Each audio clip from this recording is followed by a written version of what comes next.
başlıyor. Selamlar arkadaşlar, Frezya ben. Bugün sizi bir Osmanlı konağındaki o sessiz ama derin bir inatlaşmaya götüreceğim. Bir yanda otoriter bir baba, diğer tarafta da kendini ispatlamak için öfkeyle yola çıkan ve o hırsla Birinci Dünya Savaşı'nın ateşine gönüllü koşan bir evlat var.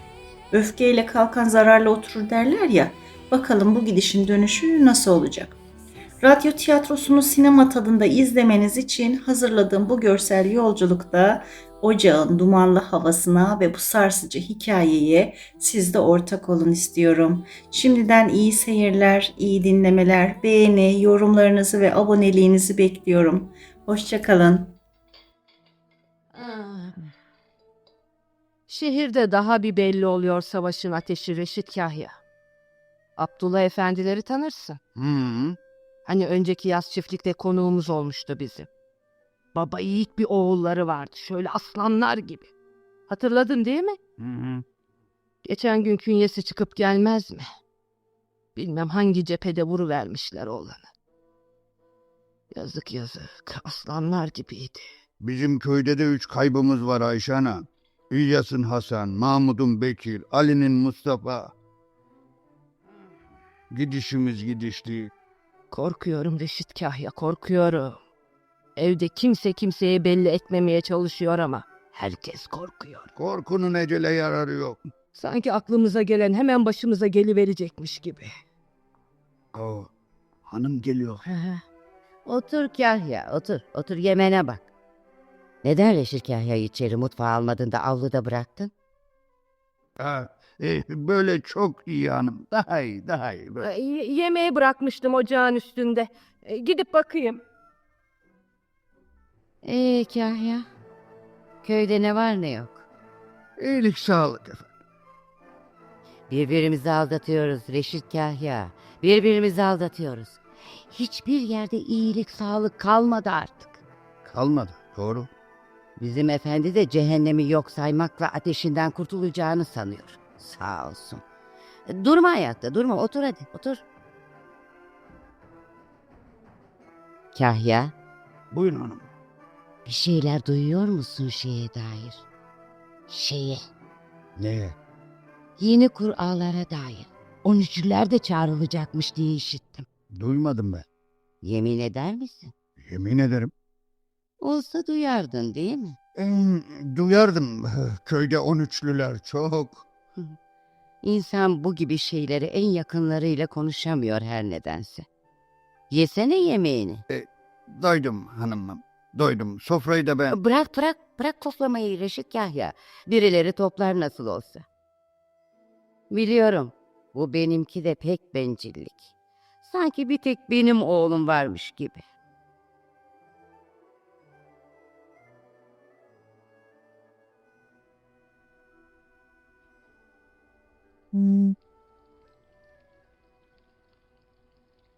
Ayşe bacı, nargilemi getir. Peki beyim. Sen bir şey mi söyleyeceksin bana hanım? Ya, bugün Dilruba'yla konuştum. Suzan'ın ahlakına, dürüstlüğüne ben kefilim diyor. Peki ya sen? Sen de oğluna şu haylazın duygularına kefil misin o kadar? Oğlumuz da haylaz dedin. Aman seninle de konuşulmaz ki hanım. Oğlun 17'sini bitirdi, kadın 23'ünde. Hiç mi böyle çiftler yok, hem de mutlu olmuş? Buyurun, getirdim nargilenizi. Başka? Yok git sen. Bu dinle. Bırak ben çıkarırım bırak. Ne yaptın ki ben şimdi? Demek oğlumuz bir kadının eteğine tutunarak yaşayacak bundan sonra.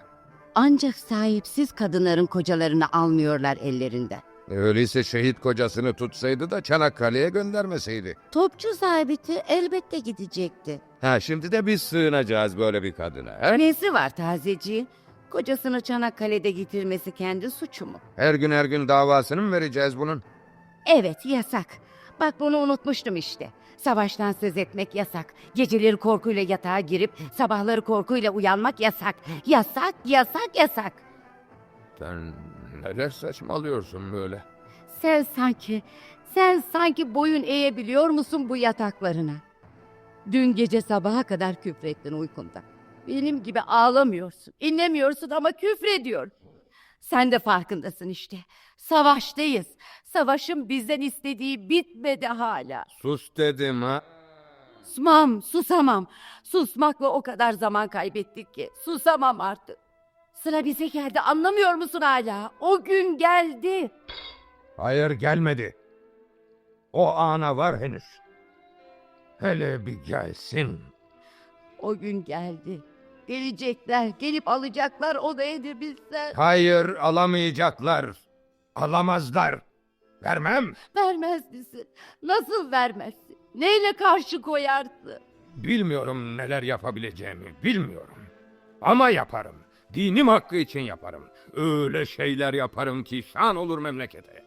Tüfeği alır, kapının önüne oturur, onu almaya gelenleri vurur. Bak bunu yaparım işte. Vallahi billahi yaparım. Bunu yapar mısın? Nasıl? Yaparım. Şan olsun diye yaparım. Tanrı şahidim olsun ki yaparım.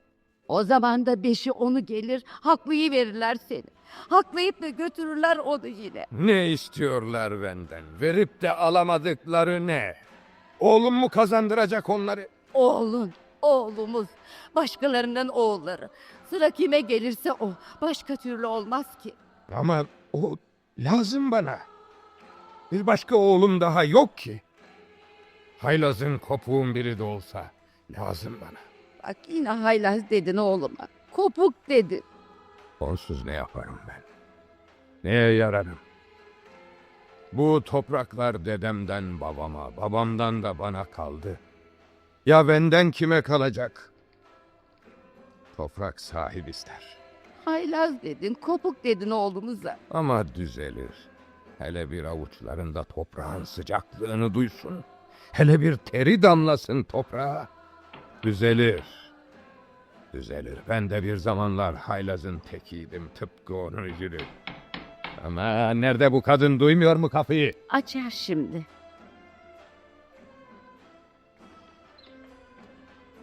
Ben geldim.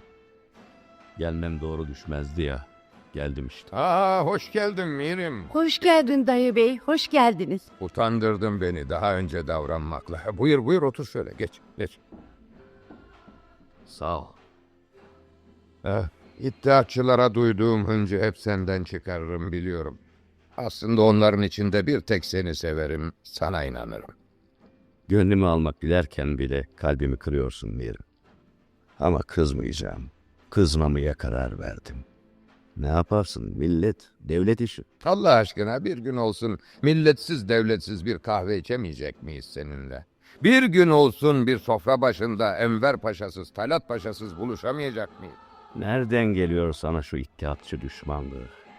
Hürriyet ve itilafçı da değilsin. Bilmem nasıl adlandırırsın benim gibi adamları. Bana kalırsa hürriyet ve itilafın da iddiatçılardan farkı yok. Sen soyu çoktan tükenmiş, sınırı kendinde başlayan, kendinde biten bir ferdiyetçisin. Çağ geçmiş bir derebeyi. Bana kalırsa herkes kendi işini yapmalı. En iyi biçimde yapmalı. Sen kendine özgü bir adamsın. Senden bir şey beklenemez zaten. Neyse ben diyeceğimi diyeyim de kovmazsan beni ahbap işi bir çorbana içmeye de gelirim bir gün. Anlaşıldı. Senden yine bir iddiatçı nutku dinlemek zorundayız. Anlat. Mesele şu iki gözüm. Sınırlarını senin bile bilmediğin uçsuz bucaksız toprakların var. Bunlardan birkaç dönümlük bir yer istesem. Anlamadım. Toprağımı mı almak istiyorsunuz elimden? Niçin? Ne hakla? Dur horozlanma yine. Önce şunu belirteyim ki hiçbir hakkımız yok. Senin insanlığına, cömertliğine sığınıyoruz. Ve de ben kendim biliyorum ki eli açık, gönlü zengin, gözü tok birisin sen.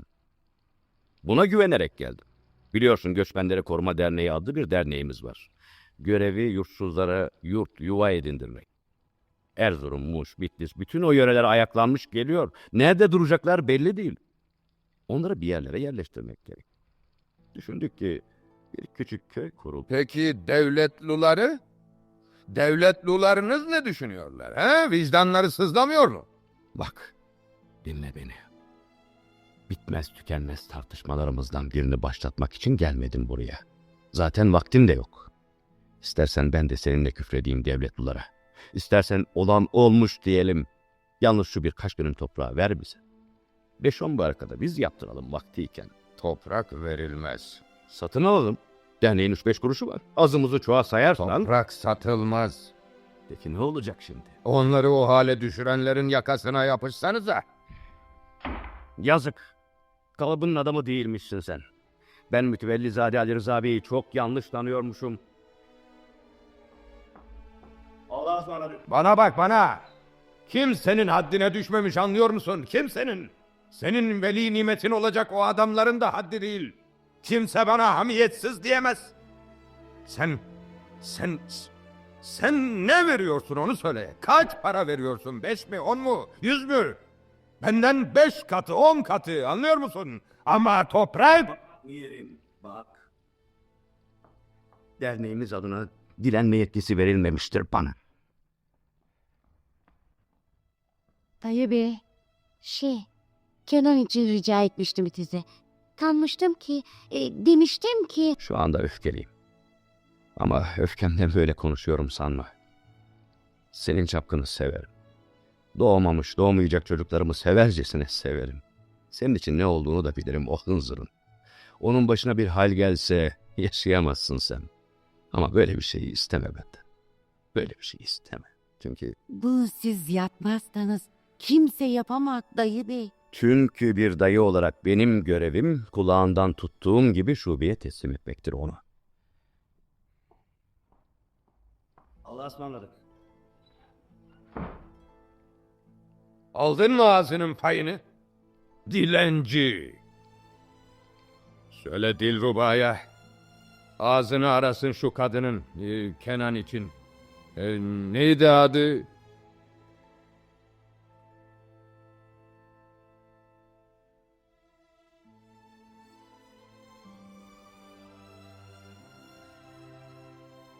İttifak devletlerinin gücü şurada iki gözüm.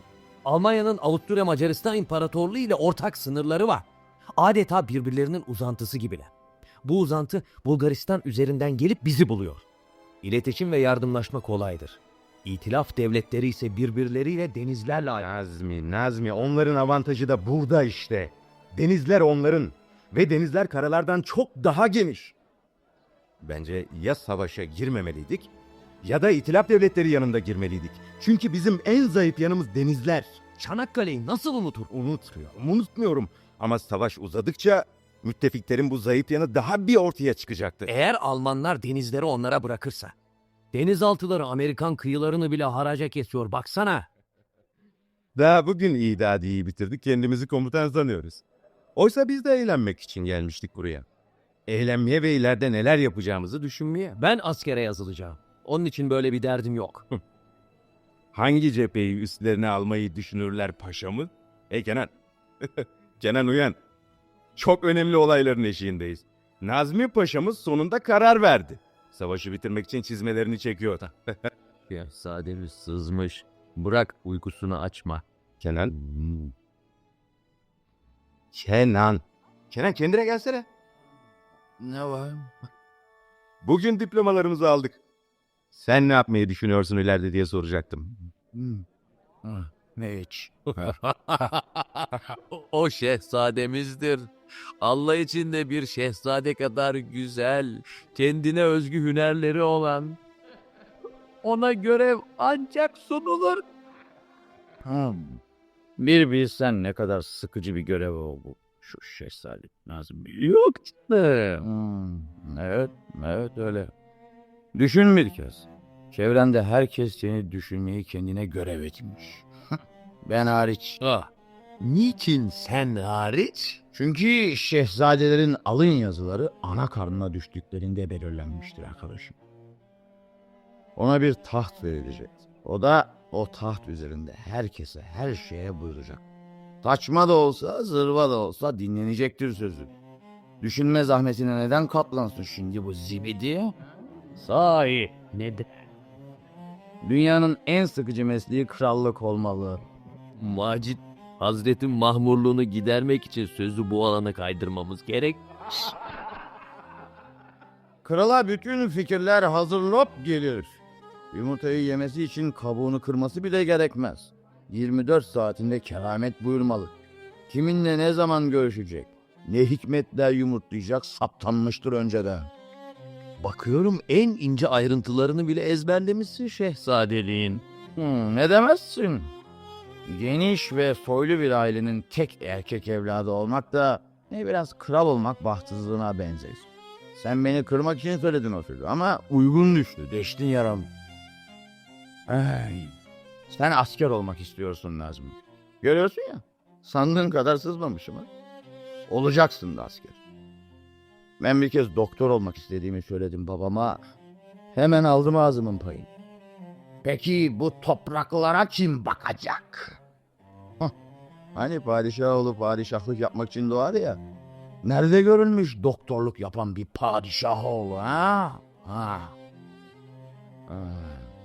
O gün bugündür haylaza çıkmıştır adım.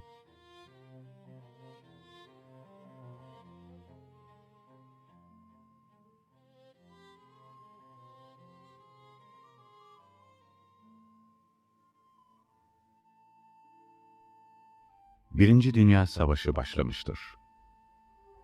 Küçük bir Ege kasabasında büyük toprak ağası Ali Rıza Bey, uçsuz bucaksız topraklarının sahibi olacağını umduğu tek erkek evladı Kenan'ı, savaşın ateşinden korumanın yollarını aramaktadır. Eski bir asker olan, İttihat ve Terakki Merkezi Umumisi'nde de sözü çok geçen Dayı Bey'den medet umar ama, ateşli bir yurtsever olan Dayı Bey reddeder. Bunun üzerine evine aldığı, üstüne kol kanat gerdiği şehit eşi Suzan'la Kenan'ı evlendirmeye, karısı Hatice Hanım'la birlikte karar verir. Çünkü kimsesiz kalmış kadınların kocalarını şimdilik askere almamaktadır hükümet.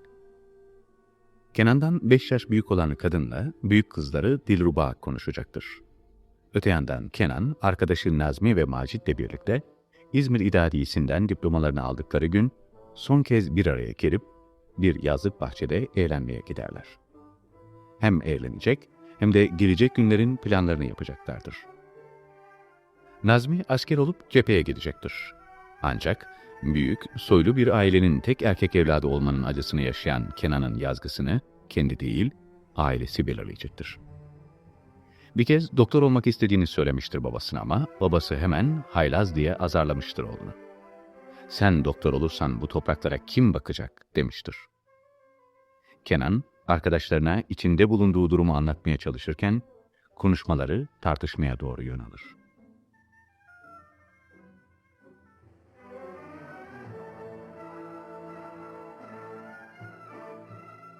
Şehzade adını koymuşsun sen bu rahatlığına. Ama bence bir ruh tembelliği bu.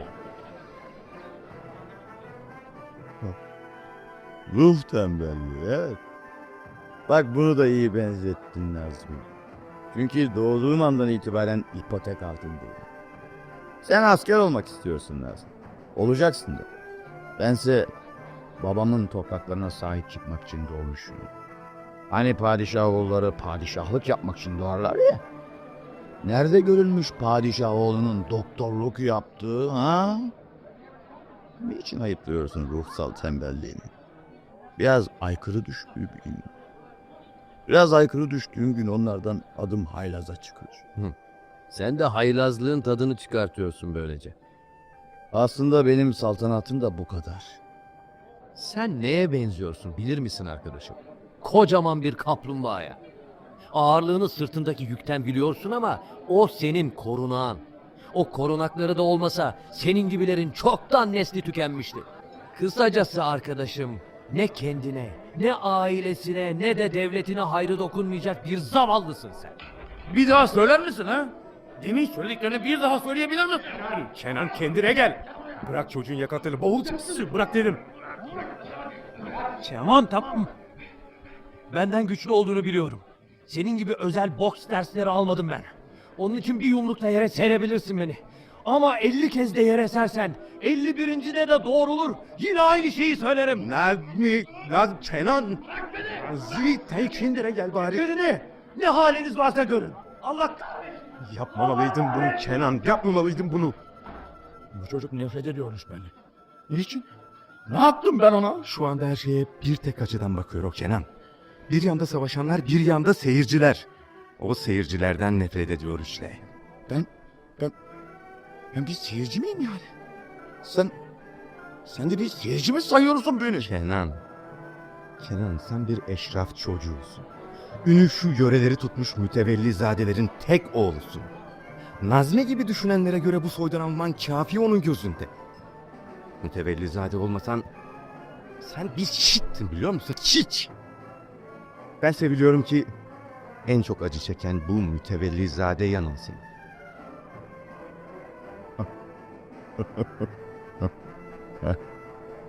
Kaplumbağa iş. Nasıl bir benzetme yaptı Hınzır? Koruna aynı zamanda yükü olan bir kaplumbağa.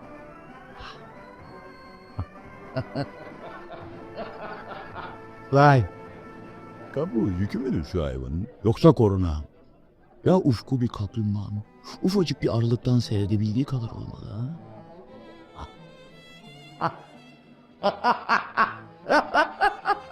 Az daha boğacaktım onu.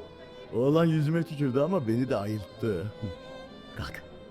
Hadi kalk gidelim. Kalk. Bulmalıyız Nazmi'yi mutlaka. İki çift çözüm var mı? Yarına kalamaz. Kenan. Hayır. Hiç çıkarmak için değil. Katılacağım. Onunla birlikte orduya. Neden hemen yarın katılmıyorum o kervana ha? Sarhoşsun sen. Belki. Ama ayıkken karşı çıkamam babama doğru. Şimdi çıkmalıyım.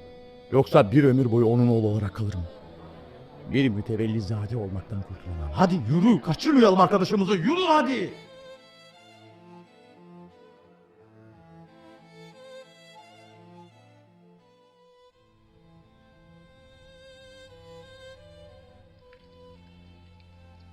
Suzan, al.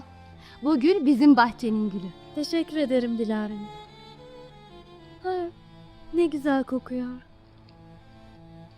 Ölenle ölünmüyor Dilara. Bir yıl önce Nevzat'ın şehit haberi Çanakkale'den geldiğinde içimde kırılan şeyin bir daha onarılamayacağını düşünmüştüm. Şimdi baharı görebiliyorum. Doğayı görebiliyorum. Hatta şu asma yeşilini, şu üzümün yeşilinden ayırabiliyorum. Bana bir gül sunulması bir anda olsa çarptırabiliyor yüreğimi. Tanıyorum. Niçin zorluyorsun kendini Suzan abla? Yaşamak ayıp bir şey mi? Bazen gerçekten ayıp bir şey oluyor Dilara. Anlayamazsın sen. Sevdiğini toprağa ver ve ardından hiçbir şey olmamışçasına yaşa. Suç sende değil ki. Evet. Bazen neden ölenle ölünemiyor diye bir isyan büyüyor içimde. Doğa öyle istiyor. Ama haksızlık bu. Hem gidene hem kalana haksızlık.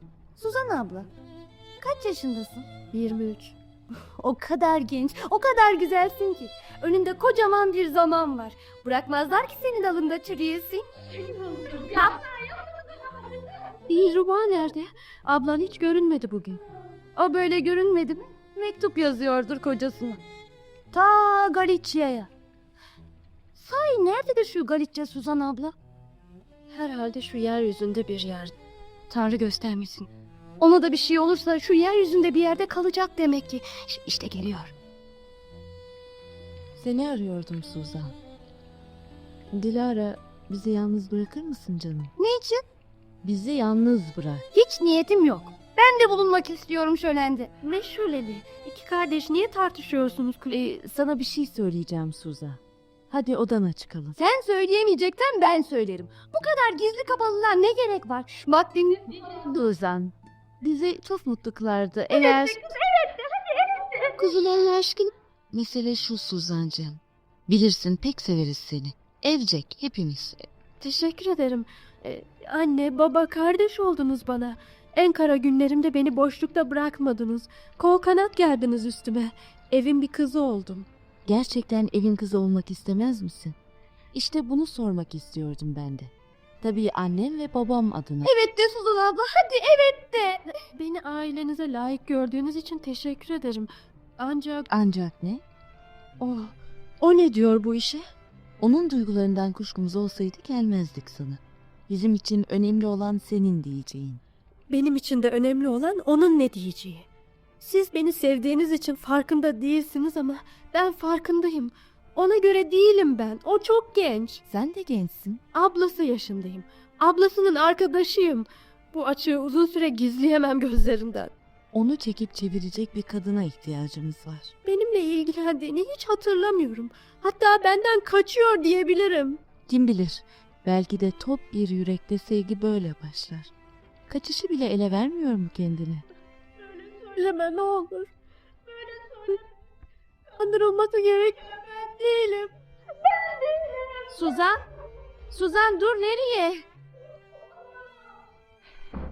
Hay Allah. Dilara kapıyı açıver. Emredersiniz abla hanım. Benden başka kapıyı açacak kimse kalmamış sanki.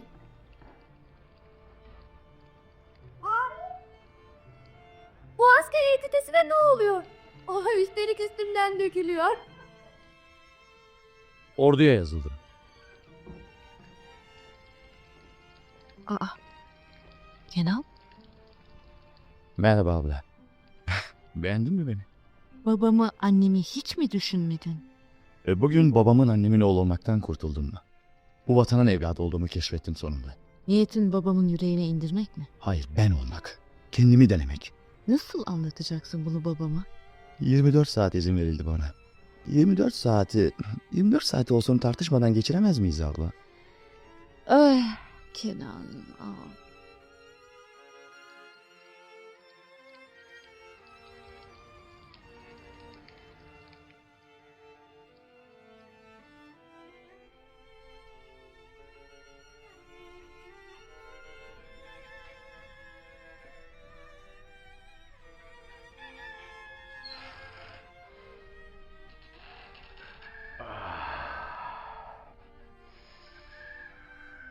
Çiçek kokulu bahçe. Merhaba.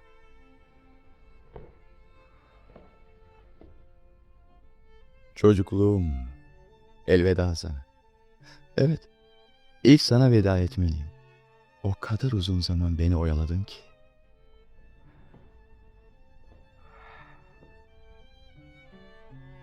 Evim. En çok seni arayacağım. Bulsam bile o sen olmayacaksın. Ben de ben olmayacağım. Kim var orada? Siz ha Suzan Hanım? Sabahın bu alacakaranlığında burada bu sedirin üstünde. Dün gece hiç uyuyamadım. Aşağı indim. Sizi bekledim. Hep dua ettim. İlk siz uyanasınız diye. Bir şeyler söylemeye borçluyum sanki size. Borçlu mu? Ama bu kadar güç olacağını beklemiyordum. Bugün gidiyorsunuz. Bu artık kaçınılmaz oldu. Ben de gidiyorum. Siz de mi gidiyorsunuz? Nereye? Uzaklarda bir yerde annemin halası var. Böyle birdenbire. Ya siz? Sizin gidişiniz de birdenbire olmuyor mu? Benim yüzümden gidiyorsunuz değil mi? Sizin yüzünüzden mi? Niçin? Yalvarırım daha açık davranın bana karşı. Benim kadar açık. Bir kadına yakışmayacak kadar açık. Sizin bana, benim size söyleyemedik sözümüz kalmamalı. Belki de yarın kıyamet kopabilir. Benim yüzümden değil mi? Bakın beni şaşırtıyorsunuz. Gerçekten. Hiç ama hiç aldırmıyorum. Kim ne söyler umurumda değil. Sanki dünyanın son günündeyiz. Yarın olmayacak ve biz başka yüzlere bakmak zorunda kalmayacağız.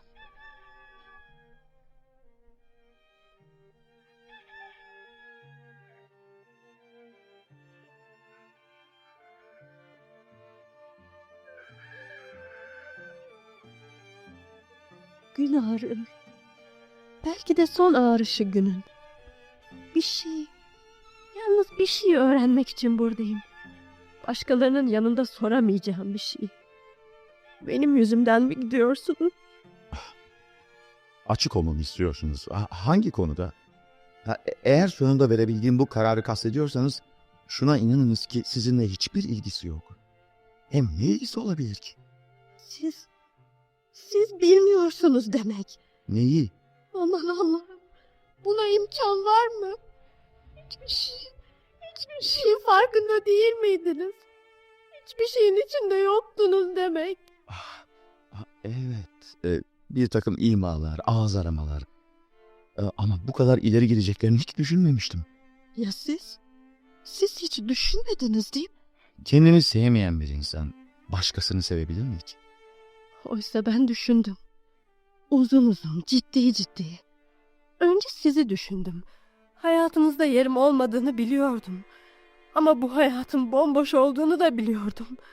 Ya da küçük, kolay serüvenler. Haylazlıklar da diyebilirsiniz. Onların dedikleri gibi. Bu hayatın boşluğundan yararlanmak istediğimi sanmayın. Ailenizin beni niçin seçtiğini de anlamıştım. Ben kimsesiz bir kadın. Benimle evlenmeniz sizi ateşten kurtaracaktı. Anladınız mı niçin kabul ettim Dilruba'nın teklifini? Peki ne zaman yapıldı bu teklif size? Onların sizi ateşten uzak tutabilmek için nasıl çırpındığını görüyordum.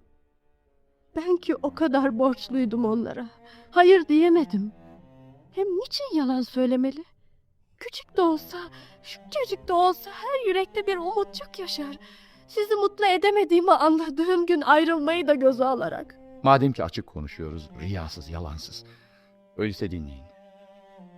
Bugüne dek aşkı hiç düşünmedim. Sizi de. Aşkı düşünseydim eğer sizi düşünürdüm belki. Ama dediğim gibi kendimi sevmiyordum ki bir başkasının beni sevmesini bekleyeyim. Siz nasıl yakınabilirsiniz bundan? Sevgisizlikten. Babanız, anneniz, kardeşleriniz tapıyor size adeta. Asıl felaket bu ya. Bu sevgi. Elimi kolumu bağlayan bu sevgi. Beni çürüten bu sevgi. Bakın ne hale getirdi beni. Yeri 5 par etmez bir hayla. Sevgiden bu kadar yakınmanız şaşırtıcı. Her yerde onların gözleri. Onların ilgisi. Beni bana bırakmıyorlar bir türlü. Güvenemiyorlar. Ellerini çekecek olsalar üstümden sanki hemen düşecekmişim gibi. Bu ilgi boğuyor beni. Yoksa suçluyor musunuz onları? Belki çürümeye mahkumdum ben. Çürürken bile memnundum. Oh olsun işte diyordum. Oh olsun size. Bu kadar düşer misiniz üzerime? Bakın işte. Ellerimden tutmanız bile işe yaramadı. Bari babanıza açılsaydınız. O erkek olduğu için daha iyi anlardı sizi. Asıl o anlayamazdı beni. Çünkü en bencil sevgi onunki. Beni ben olduğum için değil, soyunun devamı olduğum için sever. Kendinden bir parça olduğum için sever. Kendisini sürdürdüğüm için sever. Ali Rıza Bey mülkünden olduğum için sever. O ne olmuşsa, ne olmak istemişse ben de öyle olayım ister. Ama yeteneğim var ama yok. O toprağın efendisi olmuştu ya. Ben kölesi olacakmışım, önemi yok. Değil mi ki kendimi onun topraklarına adayacağım? İşte bunun için sever beni o. Bütün söylediklerini duydum. Hepsi yalan. Ben seni toprağın efendisi yapmak istemiştim, kölesi değil. Elveda! Suzan Hanım, durun. Dur, kaçamazsın benden. Benimle hesaplaşmadan gidemezsin. Yoksa babalık hakkımı haram ederim sana. Kenan! Birinci Dünya Savaşı başlamıştır. Küçük bir Ege kasabasında büyük toprak ağası Ali Rıza Bey, uçsuz bucaksız topraklarını bırakacağı tek oğlu Kenan'ı, Dünya Savaşı'nın ateşinden korumanın yollarını aramaktadır. Hem eski bir asker hem de İttihat ve Terakki'nin ileri gelenlerinden olan Tayyip Bey, böyle bir ortamda kendine düşenin, yeğenini kulağından tutup şubeye teslim etmek olduğunu söyleyerek Ali Rıza Bey'in isteğini geri çevirir. Bunun üzerine ağa, karısı Hatice Hanım'ın tasarısını kabul eder. Evlerinde koruma altına aldıkları bir şehit karısı olan Suzan'la oğlunun evlenmesi için hemen harekete geçer. Çünkü sahipsiz kadınların kocaları askere alınmamaktadır henüz. Büyük kızları Dilruba, yakın arkadaşı olan Suzan'a bu işi açar ve teklifi kabul ettirir. Ne var ki İzmir'de bir kolejde okumakta olan Kenan, okuldan mezun oldukları gün arkadaşı Nazmi ile birlikte orduya gönüllüye asılır. 24 saatlik bir izinle ve asker elbiseleriyle eve geldiğinde ise kıyamet kopar. Sabahın erken saatinde baba oğul tartışmaya başlarlar.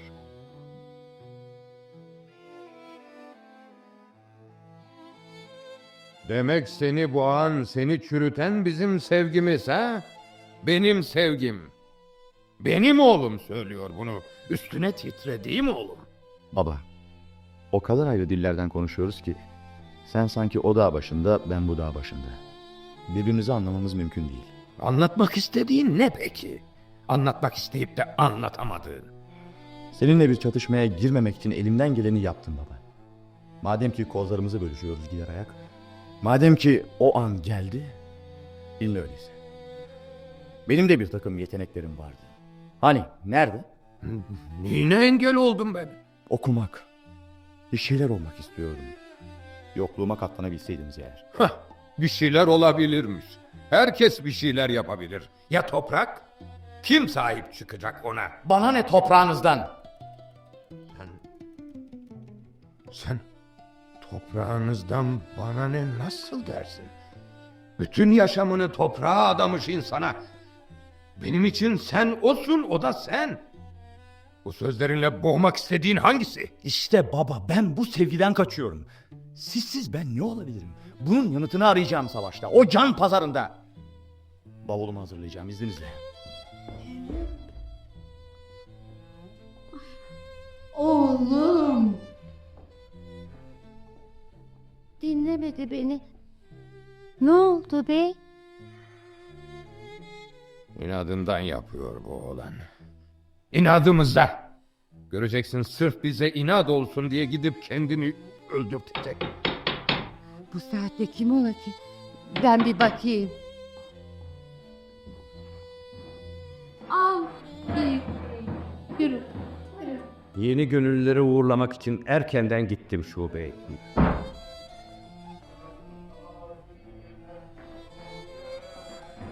Bizim haylazın adını da görmeyeyim mi listede? Kutlamaya geldim onu, hani nerede? Dışarıda arkadaşları bekleşiyor. Ah, işte. Kenan, oğlum, neredesin? Bavulumu topluyordum dayı bey. Kutlarım oğlum. Hepimizi utandırdın. Sendeki cevheri nasıl da fark edememişim. Nasıl da büyümüşsün bir gecede. Kucağıma sığmıyorsun. Hep söylerdim annene, hep söylerdim babana. Bu oğlanın büyümesi gerek. Bu oğlanı büyütmeliyiz artık diye. Bak, seni çağırıyorlar. Anne. Hakkını helal et anne. Bir delilik yapmayacaksın değil mi?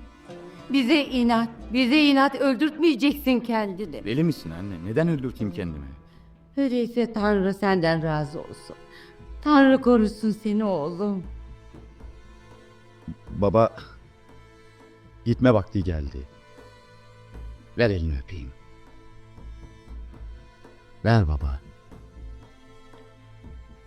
Al bakalım. Al. Hakkını helal et baba. Helal olsun. Böyle resmi mi ayrılacağız? O oğlan gidiyor belki de ölüme. Bir de şuna bakın. Sanki birkaç günlüğüne ayrılıyor bizden.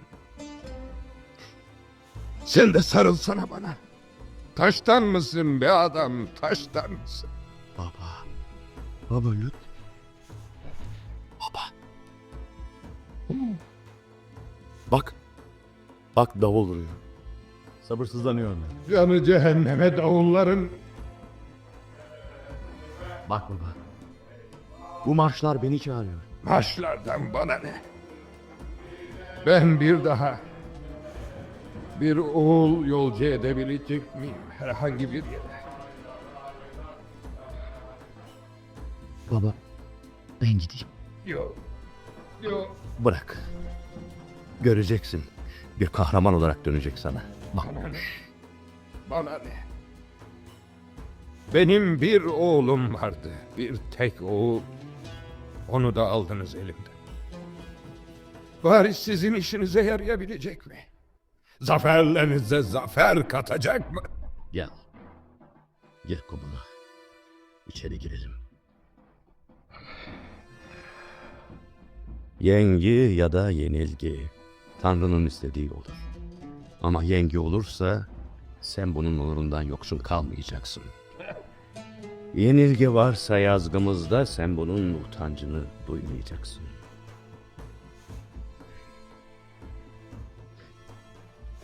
Şu toprak işini bir daha konuşalım Mir. Ne kadardı istediğiniz? 100 dönüm yeter mi? Reddetmiştin ya. O benim yaptığım aptallığın dik alasıydı.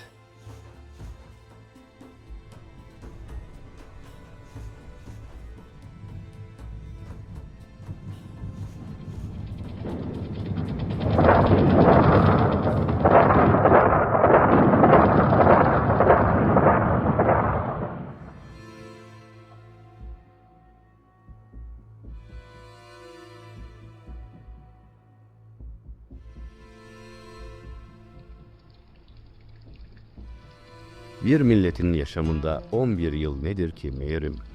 Biz geleli o kadar bile olmadı. Ya Kenan gideli? 2 yıl anca. Evet. 2 uzun yıl. Peki siz ne yapacaksınız? Gidebilecek misiniz? Bunca pisliği ortada bırakarak. Bu pislik, yılların pisliği. İktidarı devralırken bu pisliği de devraldık biz. Kim zorladı sizi? Can çekişmesine kayıtsız kalamayacak kadar seviyorduk yurdumuzu. Sen bunu anlayamazsın. Yalnız bir şey anlıyorum. Bir gün Osmanlı sizin kollarınızda son soluğunu verecek. Bak işte bu olabilir miyim? Ama bu bizim onu öldürdüğümüz anlamına gelmez. Aziz bir ölünün başında o son soluğunu verirken en hayırlı evlatları toplanır ancak. Garip bir kendini savunma. Kendimizi savunmuyorum, hayır. Bizden önce de ölüm döşeğindeydi Osmanlı. Miskince çürüyordu hasta yatağında. Biz bu ölümü çabuklaştırdık mı bilmiyorum ama şehitlik mertebesine yükselttiğimiz kesin. Ölüm ölümdür. Hayır, biz Çanakkale'de İngilizlere, Fransızlara kötek attık. O İngilizler ki bir höt demeyle Mısır'a konu vermişlerdi. O Fransızlar ki birkaç yıkmayla Tunus'u koparabilmişlerdi bizden. Biz Çanakkale'yi kapamakla Rus Çarlığı'nı yıktık. O Rus Çarlığı ki 2 kez İstanbul'umuzun burnu dibine gelmiş, dikte ettirmişti bize isteklerini. Ölmeden bir şeyi kanıtladık mı yerim? Bize hasta adam adını takanlardan daha uzun ömürlü olduğumuz. Bir gün önce bir gün sonra ölmüşüz. Ne fark eder tarihin gözünde? Tarih artık küçümseyemez bu ölüyü.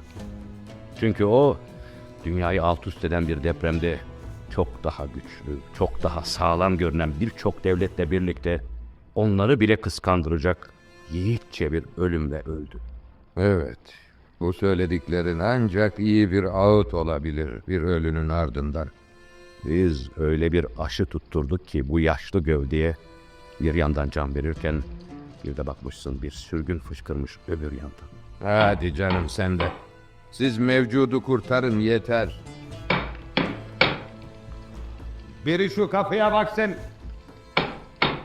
Bak, 1 ay olmadı bizim damadın şehitlik haberi geldi Suriye cephesinden. Demek artık kanallarda, Kuttül Emmarelerde, Galiçyalarda değil Suriye cephelerinde savaşıyoruz. Suriye ne ki? Burada öksürsem orada sesim duyulur yahu.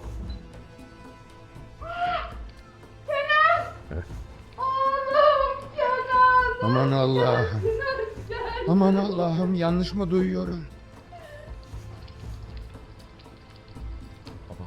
Oğlum.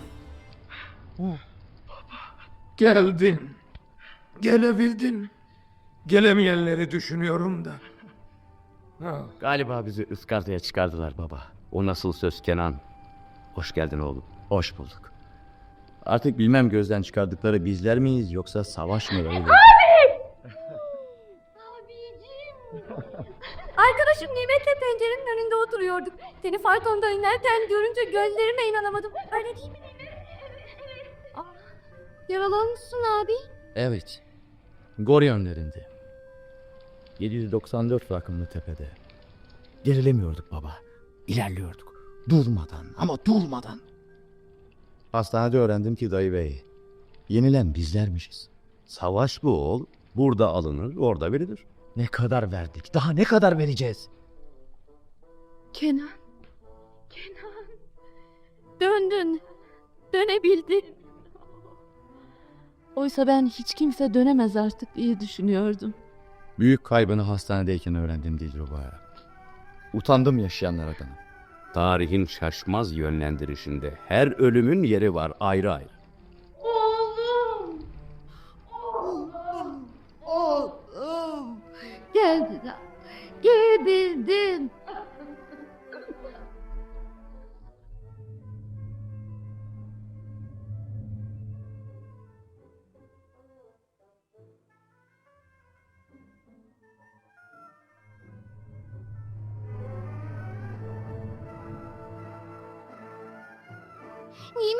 Nimet gel Allah aşkına. Ne oldu Dilara? Günlüğünü buldum abimin çikici yaparken. Çok ilginç şeyler olmalı içinde.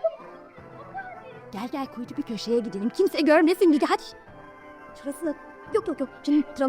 Tamam işte burası iyi. Oku hadi. Dinle. Bugün Nuri Paşa topladı bizi. Bütün zabitlerini. Ta yüreğimize seslenen heyecanlı bir konuşma yaptı. Kafkas ordusunun seçilmiş kahraman zabitleri dedi.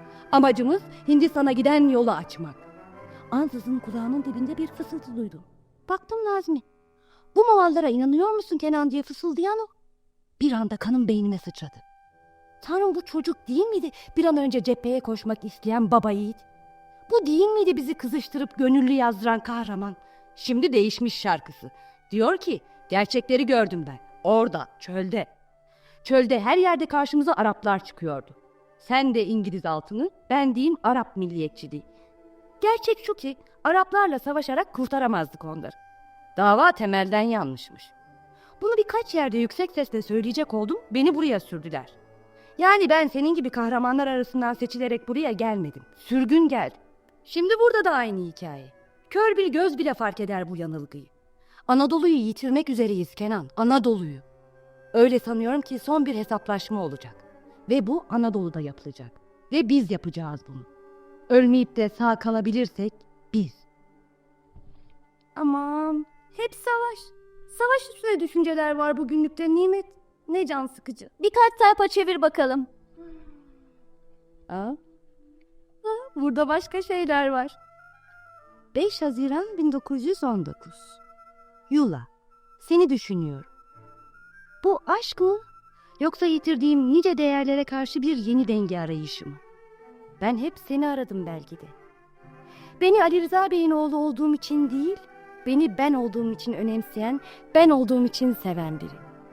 Biz seninle üstelik karşı saflardayız ve savaş sürüyor. Yoksa insan ölüme bu kadar yakınken ve bu kadar uzak düşmüşken insan doğasına duyguların keşmekeşi mi? Ay ne kadar heyecanlı. Susma oku hadi. Yula, benim oldun. Hiçbir şey istemeden. Sana döneceğime ilişkin söz bile istemeden. İşte aşk bu. Yarın Tiflis izlerine yürüyeceğiz. Ve ben ilk kez ölümü düşünüyorum. Biraz da korkarım. Nimet, ağlıyor musun kız sen? Ne büyük bir aşk bu. Büyük aşkların ancak romanlarda olabileceğini sandım ben. Günlüğü anneme vermeliyim. Merak edip duruyorlar abimin halini. Neden o eski şevkini, yaşama sevincini yitirdiğini merak ediyorlar. Geldi geleli o Rusya'dan getirdiği plakları avaz avaz bağırtıp duruyor odasına kapanmış. Geldi geleli hemen her gün askerlik şubesine gidip cepheye dönmek istediğini söylüyor. Evet annemlerin mutlaka haberi olmalı bugünlükte.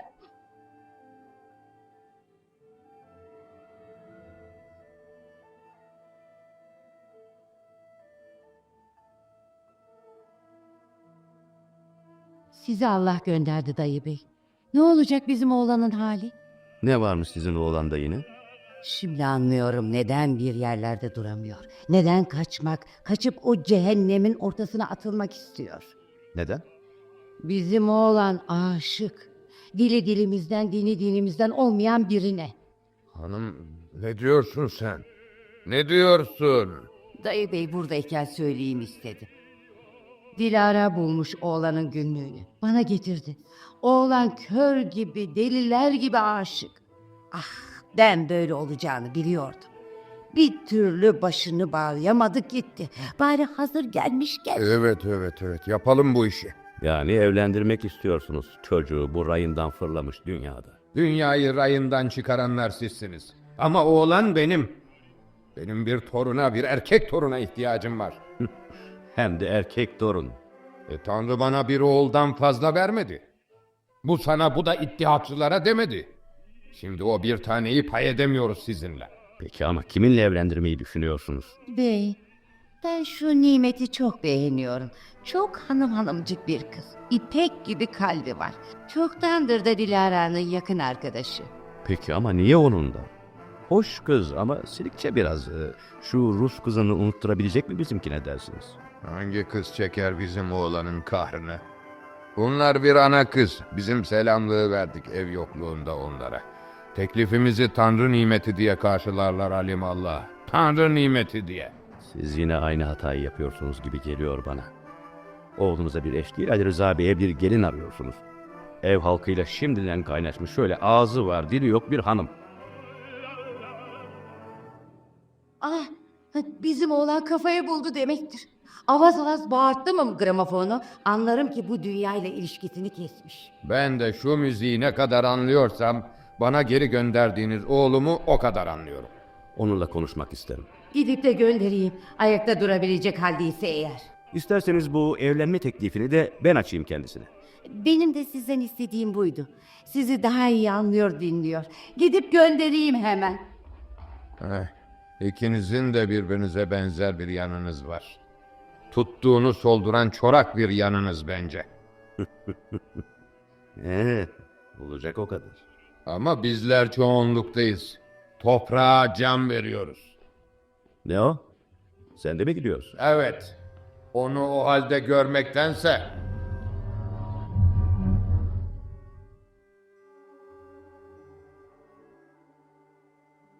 Ege'de bir küçük kasabada zengin toprak ağası Ali Rıza Bey, tek oğlunu 1. Dünya Savaşı'nın ateşinden korumak ister. Fakat oğlu gidip gönüllüye asılır. Kafkas cephesinde yaralanıp geri döner. Zaten savaşında sonlarına gelinmiştir. Aklı fikri yeniden cepheye dönmekte olan Kenan'ın günlüğünden, onun Yula adında bir Rus kızına aşık olduğunu öğrenen aile, yeniden cepheye koşmadan önce onu evlendirmek ister. Çünkü artık oğlunun bir tür intihara benzeyen bu dönüşünden korkan Ali Rıza Bey, hiç değilse uçsuz bucaksız topraklarına sahip çıkacak bir erkek torun sahibi olmak istemektedir. Ama bunu oğlundan doğrudan doğruya isteyebilecek bir baba-oğul ilişkisi içinde değildirler. En iyisi eski bir asker ve koyu bir iddiatçı olan dayı beyi araya sokmaktır. Çünkü onlar daha iyi anlaşabilmektedir.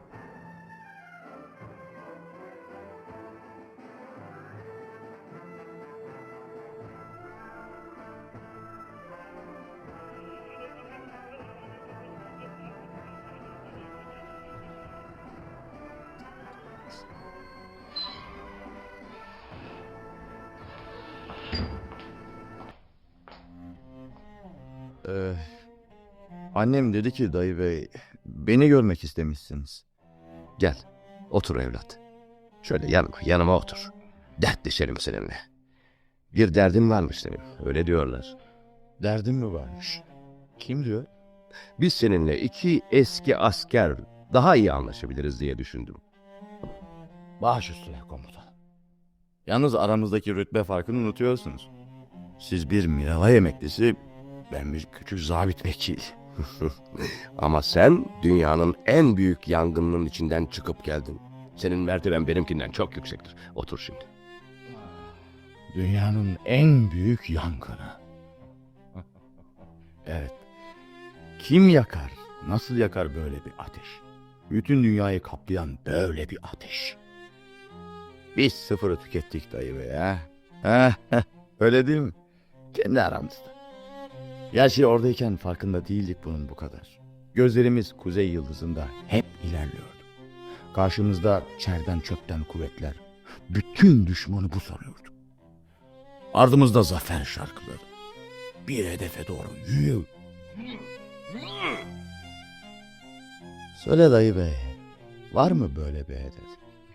Varsa ne yana düşer? Burada haberler kötü, haklısın. Derdin bu mu? Derdim yok dayı bey, yok. Peki öyleyse bizim bir derdimiz var. Yani annenin, babanın ve benim. Büyük bir dert. Şöyle sadede gelelim. Seni evlendirmek istiyoruz. Eve döndük ya. Artık dizginleri teslim edebiliriz onlara, değil mi? Bari sorabilir miyim? Kiminle? Annem Nimet'i düşünüyor, şu Dilara'nın arkadaşı. Demek elleri altında şimdilik bulunan o. Eğer sen başka birini düşünüyorsan... Yo. Niçin bir başkası canım? Varsın o olsun.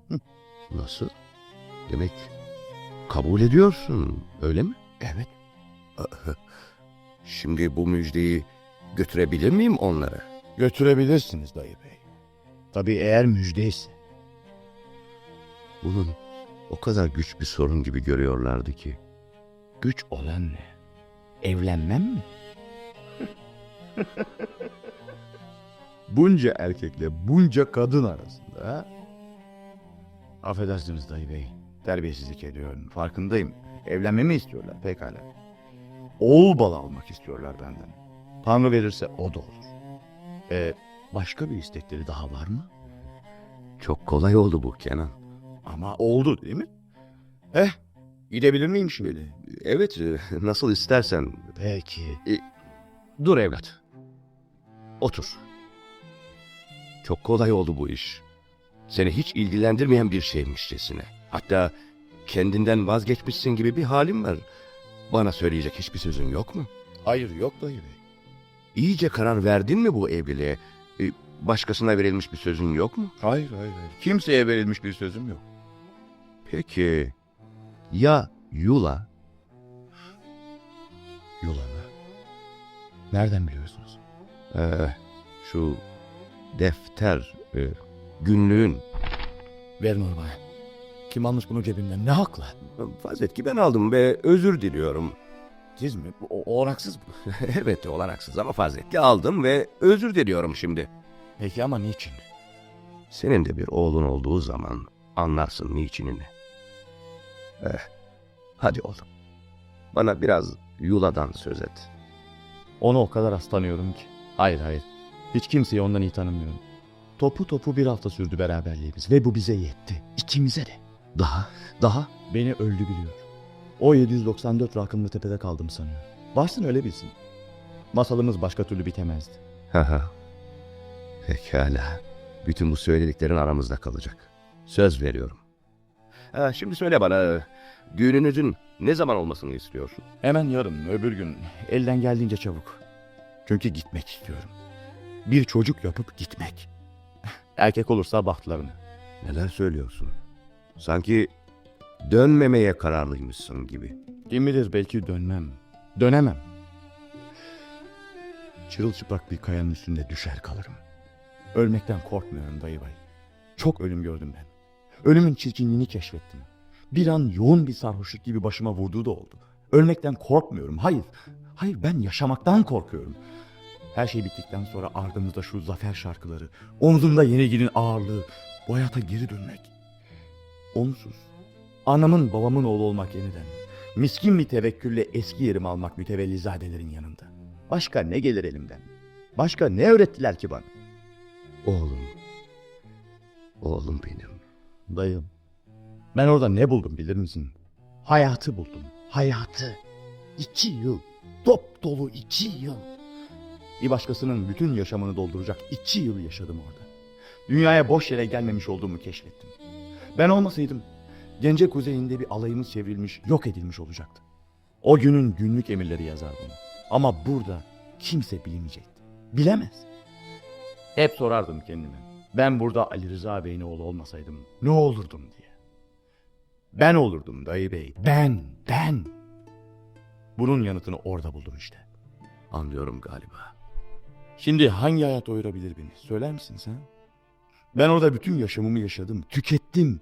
İlle de bir haylaz olarak burada yaşamam şart mı? Ama sen yapamazsın bunu bize. Söz vermiştin, unuttun mu? Hayır unutmadım. Onun için döndüm ya.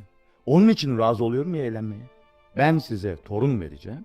Siz de bana sözümü geri. Hayır Kenan. Hayır. Evet dayı. Evet. Gideceğim ben. Gideceğim. Hiçbir şey zapt edemez beni.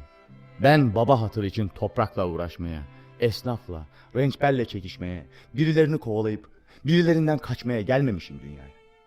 Ben bu harikulade 2 yılı yaşamaya, sonra da bir siperden diğerine sıçrarken bir kurşunla vurulup düşmeye gelmişim. Onlar anlayamaz bunu ama sen, eski asker, sen anlarsın dayı. Hadi dayı bey, hadi. Bir an önce şu evlilik işi bitsin.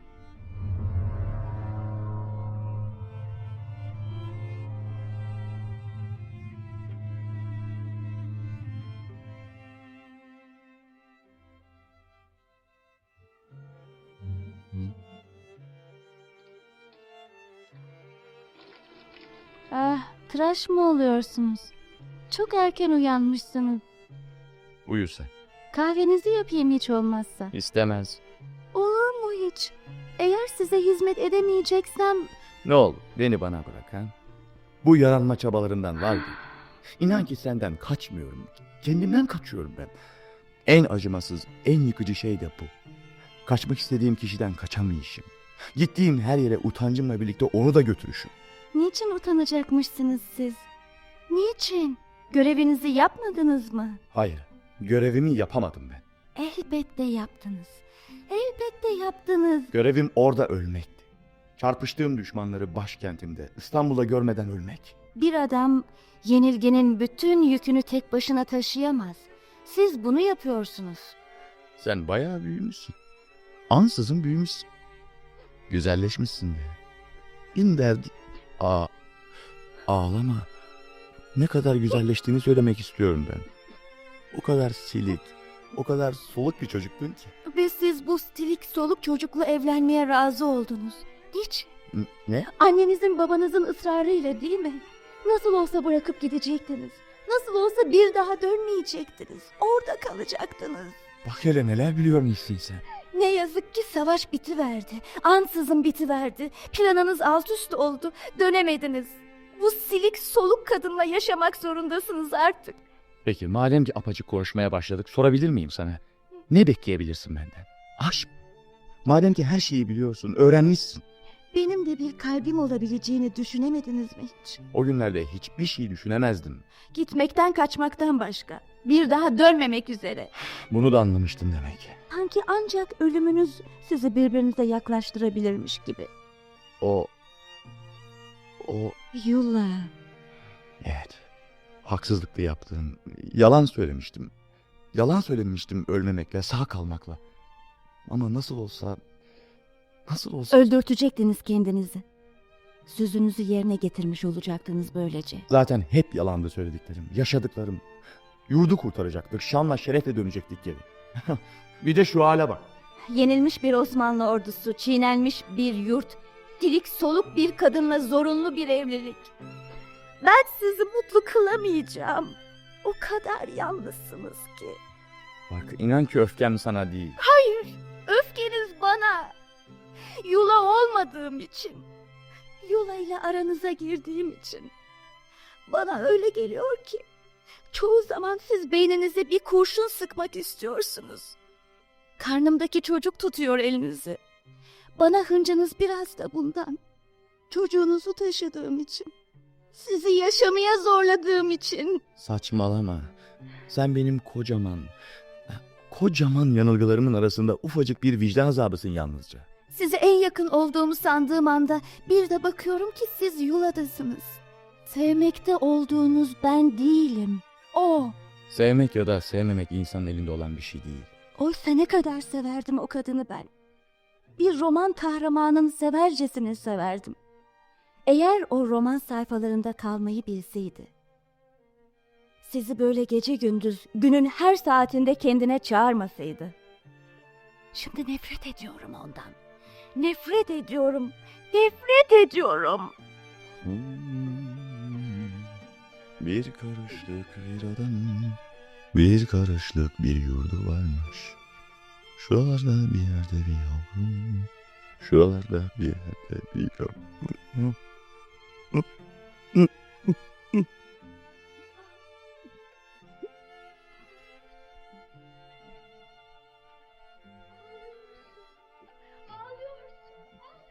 Ne? Bak. Yok. Bir bu. Ağlıyordu. Ağlıyordu. Ağlıyordu. Evet, ağlıyordu.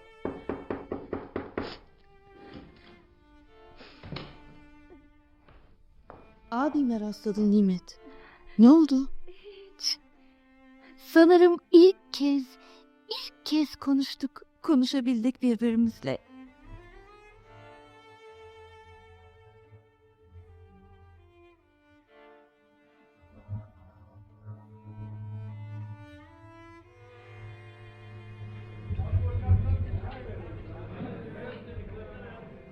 Buyurun, hoş geldiniz.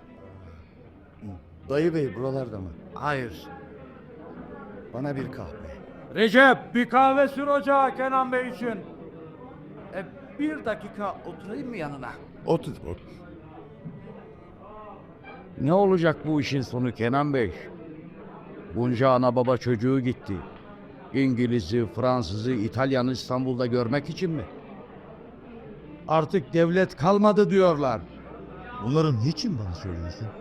Yoksa sen beni mi suçluyorsun ha? O da ne demek Kenan Bey?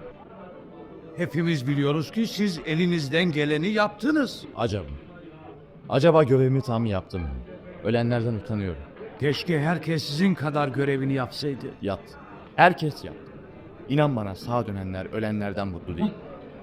Buldum seni. Vay Nazmi. Seni burada görmek. Nasılsın demek. Önce evine uğradım. Seni sordum, kahvede bulabileceğimi söylediler. Kahveler 2 oldu. Nasıl içiyorsun? Şekerli. Recep kahveler iki oldu, biri şekerli. Otur anlat. Otur. Neler oldu orada ben ayrıldıktan sonra? Neler olmadı ki? Önce senin şu Yula'dan söz edeyim. Ondan söz etme ne oldu? Hayır, ondan söz etmek istiyorum. Ben karşıydım ilişkinize, biliyorsun. Ama itiraf edeyim ki şapkamı çıkarmadan söz edemem şimdi ondan. Senin ölüm haberin geldiğinde o anda kurudu kaldı kızcağız. O anda.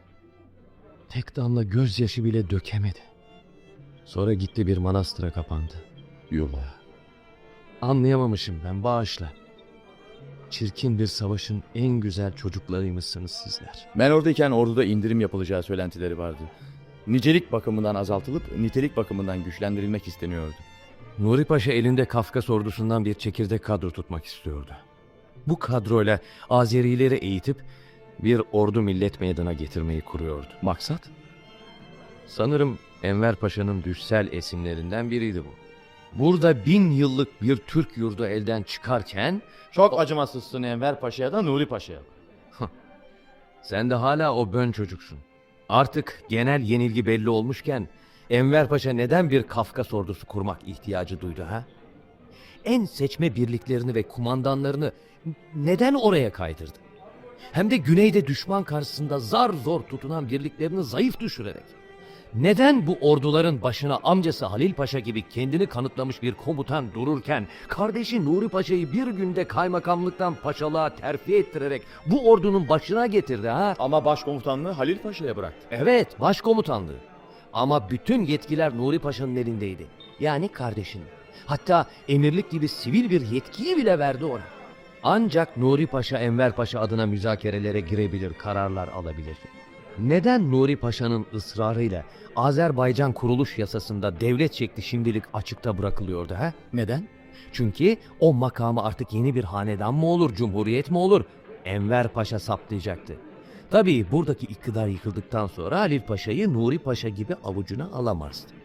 Yine de devletini düşünüyordu demek. Hiç kuşkusuz düşünüyordu devletini. Ya şu bahtsız Anadolu, milyonlarca şehit vermiş analar? Amaç Enver Paşa'nın devletini kurtarmak mıydı? Peki şimdi ne olacak? O zaman bile söylemiştim sana, unuttun mu? Bu savaş verilecek. Burada verilecek. Başımızda kim olacak bilmiyorum ama biri olacak. Bizimle verilecek. Seninle, benimle. Ve kazanılacak. Mutlaka kazanılması gerek. Yitirilecek hiçbir şeyimiz kalmadı çünkü. Bunu sana bir kez daha hatırlatmak için geldim. Kahveleriniz geldi. Küçük bir Ege kasabasında yaşayan Ali Rıza Bey, çok zengin bir toprak sahibidir. Birinci Dünya Savaşı'nın ateşinden korumak istediği tek oğlu Kenan, gidip gönüllü yazılınca çok üzülür. 2 yıl Kafkas cephesinde çarpıştıktan sonra yaralanıp dönen Kenan'ın aklı fikri yine kendini kanıtlayabildiğine inandığı cephelerdedir. Bunun farkında olan annesiyle babası, onu ancak evlendirdikten sonra cepheye göndermek ister. Bu isteği oğullarına eski bir asker ve koyu bir ittihatçı olan Dayı Bey açar. Ama delikanlının hiç karşı koymadan kabul edişi üzerine durumdan kuşkulanır. Biraz deşince Kenan'ın Kafkasya'da bir Rus kızına aşık olduğunu, oradaki savaşlarda kendini gösterebildiğini, şimdi ise böyle yenik geri dönüşüyle yeniden anne babasının gözünde haylaz delikanlı olduğunu öğrenir. Böyle bir yaşamı sürdürmek Kenan için çok zordur. Ama madem ki ailesi kendisinden evlenmesini, bir erkek çocuk sahibi olmasını istemektedir, bu isteği yerine getirdikten sonra gidip savaşını sürdürecektir. Oysa bu arada savaş biter.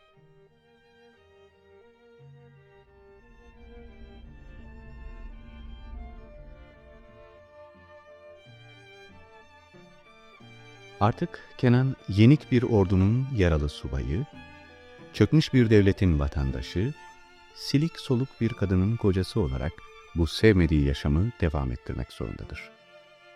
Oysa Anadolu'da yeni bir savaş verilecektir. Yeni bir ruhla. Bu savaşa çağrı için gelen Nazmi, arkadaşı Kenan'ı kahvede bulur.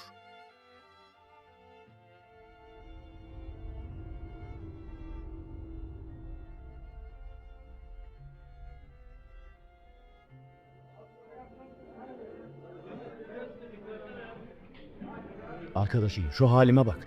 Bastonsuz ayakta duramıyorum. Her evden gidenler gitmiş, kalanlarsa benim durumumda. Yüreğin nasıl yüreğin? Yüreğinin de bastona ihtiyacı var mı? Sen değil miydin durmadan bana mektup yazıp oraya bir an önce aldırılman için beni Nuri Paşa'yı aracı gönderen? Her şeyin bitmekte olduğunun farkındaydım Tilki. Oralara ölmek için koşmak istiyordun değil mi benim zavallı arkadaşım? Ölümü göze aldıktan sonra senden öyle bir yararlanılır ki... Ben yeni bir kavgaya hazır devlet göremiyorum ortada Nazmi. Gördüğün ya da görebildiğim artık yaşama gücünü yitirmiş onursuz bir devlet. Utançlı zalikler ve yılgın bir halk. Henüz çok başındayız işi. Sersemliğimiz hala geçmiş değil. Yavaş yavaş kendimize geldikçe... korkularımız, utançlarımız daha da artacak. Bundan mı bir şeyler umuyorsun? Evet. Özellikle bu korkudan, bu utançtan çıkacak ne çıkacaksa. Onun için istiyorum ki vahşetlerini alabildiğini artırsın galipler. Alabildiğini arttırsın ki... Demin biri bana sordu. Ben de sana sorayım. Ne olacak şimdi? Bir süre hiçbir şey olmayacak. Tıpkı ölü gibi sessiz, hiçbir tepki göstermeden yatacağız.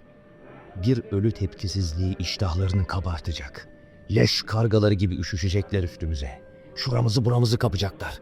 İşte o zaman ilk önce güdüsel kımıldanmalar, karşı koymalar başlayacak. Yalnız saldırıya uğrayan bölgelerde görülecek bu hareket. Sonra kan dolaşımı başlayacak. Derken beyin işleyecek.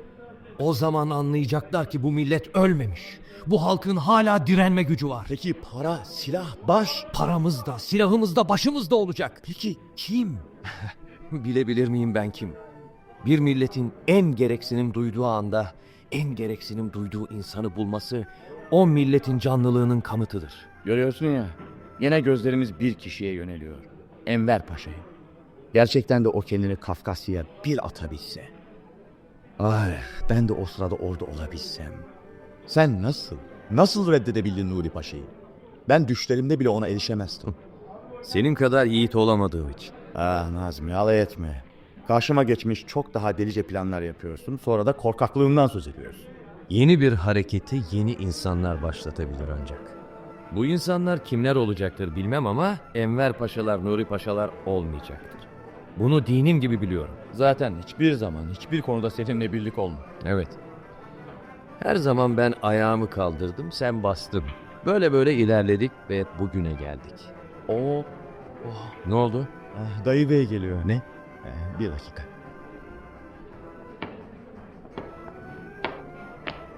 Gel dayı. Nasılsın Kenan? Sağ ol dayı. Buyurun masamıza. Buyurun. Size en sevdiğim, en güvendiğim arkadaşım Nazmi'yi tanıtayım dayı bey. Şöyle buyurun efendim. Sizi görmeden önce tanımıştım evlat. O kadar çok sizden söz etti ki Kenan bana. Sizden de bana efendim. Şu anda Anadolu'da bir direnme hareketini kim başlatabilir? Bunun tartışmasını yapıyorduk Nazmi ile. Bizimkiler? Gördün mü Nazmi? Neden derseniz örgüt bir bizde var. Bakmayın görünüşte İttihat ve Terakki kendini feshetmiştir. Bütün varlığını Teceddüt fırkasına bırakmıştır. Ama bu görünüşte böyle. Teceddüt fırkasını kuranlar kimler? Sonra bunca yıllık deneyim vazgeçilebilir mi bu deneyimden? Nazmi başka türlü düşünüyor bizden. O diyor ki yeni bir hareketi yeni insanlar başlatabilir. Bugün ülkede iki türlü insan var. Ya ittihatçı ya itilafçı. Bir de bunların dışında kalmış deve kuşları. İtilafçılar hiçbir zaman karşı koymayı başlatamazlar. Onlar ancak çıkarlarının bulunduğu taraftadır. İttihatçılara gelince... Kabul etmeli ki iddiatçılar da saygınlıklarını bir hayli yitirdi bu savaşta efendim. Evet, öyle görünüyor. Ama yine de bilinmez. Talat Paşa sadrazamlığı niçin Ahmet İzzet Paşa'ya bıraktı? Çünkü o da bir gizli iddiatçı. Namuslu ve yurtsever bir zat. Ama alt kademelerde işe yarar kim varsa mutlaka bir zamanlar İttihat ve Terakki'ye bulaşmış. İttihat ve Terakki yalnızca bir fırkanın adı değil, bir dünya görüşünün adı. Affedersiniz efendim, size bir telgraf var. Ver bakalım. Buyurun. Hoşça kalın. Bu telgraf mutlaka bizimkilerde. Olamaz. Olamaz. Ne olur? Doktor. Bir doktor çağırın. Çabuk bir doktor getirin. Okusana şu telgrafı, ne yazıyor? Dur. Enver Tavat ve Cemal Paşa'nın öbür İttihat ve... Ver bakayım. Terakki liderleriyle birlikte bir Alman denizaltısıyla yurt dışına çıkmıştır. Haber alındıkça iletilecektir. İşte böyle. Hayır biz ölmemeliyiz dayı bey. Ölmeye hakkımız yok bizim. Biz yaşamalıyız dayı bey. Yerlerde.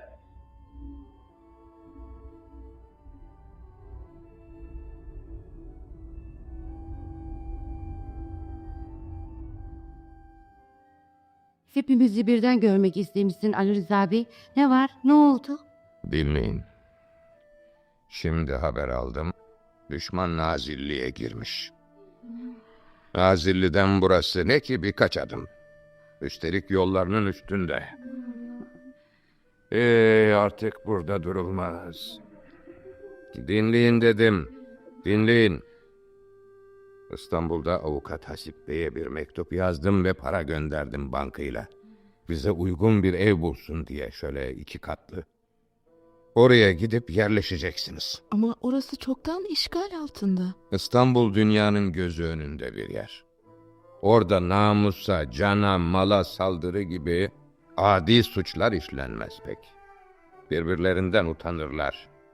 Orada hükümet devirmek, sadrazam azlettirip sadrazam atamak, Osmanlı Anayasası'nın canını okumak gibi büyük suçlar işlenir ancak bu da bizi ilgilendirmez. Orada güvende olacaksınız, merak etmeyin. Ya sen? Ben sonra gelirim, gelebilirsem. Ne demek gelebilirsem? Köylüler pek huzursuz. Köyü bırakıp gidiyorlarmış ben başlarında olmadıkça. Sen gelmeyecek misin? Benim size karşı olduğu gibi onlara karşı da görevim var Dilruba. Onları bırakamam. Başlarında güvendikleri birini görmeyince şaşırır, ne yapacaklarını bilemezler. Yani sensiz gideceğiz. Dünyada olmaz. Biz de burada seninle kalacağız baba. Seni yalnız bırakamayız baba. Dilruba, Dilara, malımız, mülkümüz, topraklar... Yerin dibine bassın malın mülkü. Bak hanım, senin canını, namusunu korumak nasıl görevimse, o toprakları da korumak görevimdir benim. Kimse o toprakları alıp gitmez baba. Ablam haklı baba. Evet. Alıp götüremezler. Ama çiğneyip geçerler. Sen ne yapabilirsin ki tek başına? Ben kalırsam köylüler de kalır. Yani 15 kişi. Biz ne kadar çekiniyorsak onlardan, onlar da o kadar korkar bizden hanım. Bir köyü içindekilerle birlikte yakıp yıkmak, bir savaşta binlerle savaşmaya benzemez. Ya yakarlarsa? Bunun dünya kamuoyunda kabul ettirilecek bir mantığı yoktur. Mantık mı arıyorsun gözü dönmüş düşmanda bey? Toprak bize hep verdi. Elinden geldiğince verdi. Şimdi ödeme sırası bizde. Baba, hiçbir şansın yok. Sen ya da seninle birlikte bir avuç kişi. Gelenlerse toplu tüfekli düşman askeri baba. Kızlar. Bir bölük asker gelse, benden sizin saçınızın bir telini istese, şansım var mı yok mu, gücüm yeter mi yetmez mi diye düşünür müyüm? İnsanın toprağı, kızı, karısı gibidir. Saldırıya uğradığında karşı koyabilir miyim diye düşünülmez. Karşı konur. Sonu da ne olacaksa olur. Biz de seninle kalıyor. Çıldırdın mı sen? Kızlarını, gelinini, hatta kendini bu gözü dönmüşlerin önüne bırakacaksın ha? Ama sen... Benim kalmam gerek. Ben devletle alacaklı ya da borçlu kalmak istemeyen bir adamım. Kendi hesabımı kendim görmeliyim. Her şeyin bir bedeli var. Mütevellizade olmanın da. Efendi, Ne var? doruk ısrarınızı hazırladım. Ha pekala, bekle dışarıda. Geliyorum. Baş üstüne. Görüyorsunuz ya, başlarında biri bulunmadıkça hiçbir şey beceremez bu adamlar. Bu senin görüşün baba. Peki ne isteyebilirsin onlardan? Bilmem. Yalnız herhalde verebileceğim kadarını isteyebilirim. Hadi Allah'a ısmarladık. Allah'a ısmarladık. Güle güle de... Güle güle.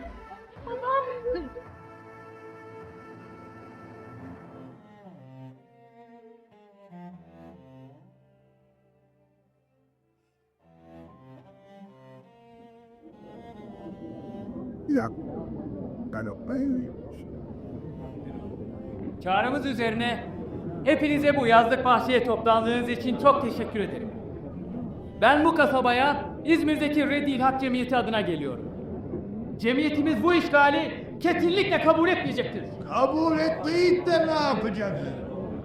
Eline karşı koyacaksın. Bu millet ölümü göze aldı mı ölmez.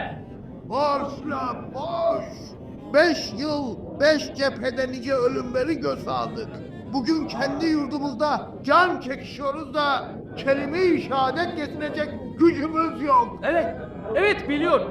Yorgunuz, bitkiniz, yaralıyız. İtilaf devletleri elimizden silahlarımızı alarak bizi bu çakalların önüne atıyor. Sanır mısınız ki yalnız İzmir'le kalacak bu işgal? Yarın sizin de üstünüze üşüşebilirler. Ben Rumeliyim.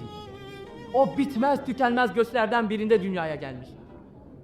Şu son vatan topraklarını yitirirsek nerede tutunacağız? Bizden ne istiyorsun? Gerekirse son damla kanınızı İzmir için akıtmanızı. Ya buradakiler mi olacak? Yani karılarımız, kızlarımız, analarımız. Düşmanın buraya da geleceğini söylüyorsun. Hoş söylemesen de geliş o geliş belli.